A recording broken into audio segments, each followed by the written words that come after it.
दादा दादी ने भी आपको यही कहा होगा। कितनी आगे की सोचती उनकी। आजकल 18 साल के बच्चे खुद ही रिस्पॉन्सिबिलिटीज उठा रहे हैं अपनी। चलाओ जबान, चलाओ। माँ बाप कहते हैं अपना कमाओ, अपना खाओ और अपनी जिंदगी गुजारो। अगर मुझे कोई चीज अनक्लियर है ना, मैं सवाल करूंगा। आप लोग की जनरेशन को सवाल से मसला किया है, बुरा किस बात का लग रहा है? कि शीबा ने मुझसे कहा था कि वो रिंग तुम्हारी अम्मी की है। ज़ुआन, मैं तो तुम्हें बस ऐसे ही बता रही थी कि मैं अपनी अम्मी की रिंग चोरी करूंगा? वाह बदर का वाह। और तुमने यकीन कर लिया कि मैं चोर हूं, मैं इंतही गिरा हुआ इंसान हूं। तुम्हें लगता है कि मेरी अम्मी की रिंग तुम्हारी उंगली में फिट आ जाएगी? तुम्हारी कॉमन सेंस पे तो मुझे फातिया पढ़ लेनी चाहिए। अगर वो तुम्हारे अंकल शंकल कोई अच्छी पोस्ट नहीं होती ना पुलिस की।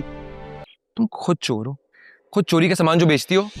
बस इतना कह सकती हूँ कि मर्द औरत को मुकम्मल कर ही नहीं सकता। जेल के पीछे सड़ी होती तुम। शाम दोपहर और रात की बातों का मुझे नहीं पता। वो या तो खुद ही बाहर निकलती है इन हालात से, या फिर खुद ही गर्क हो जाती है। जब खालीपन फैलता है तो औरत को अपनी तरफ ही देखना पड़ता है। तो आप बाहर निकल रही हैं या गर्क हो रही? बदरिका और ज़ुहान का रिश्ता कुछ अजीब ही तरह है। दोनों एक दूसरे से खुशी के साथ बात कर लें तो तीसरे दिन ज़रूर उनमें किसी न किसी बात पर लड़ाई हो जाती है।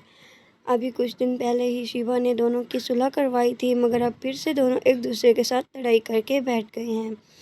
इस मर्तबा दोनों में झगड़ा इस बात पर होगा कि ज़ुहान अपनी माँ की अंगूठी उठाकर बदरिका को गिफ्ट कर देगा, तो बदरिका ज़ुहान से कहेगी कि उसे ये अंगूठी नहीं लेनी, क्योंकि उसने ये अंगूठी अपनी माँ की चोरी की है और वो चोरी की चीज़ें नहीं पहनती।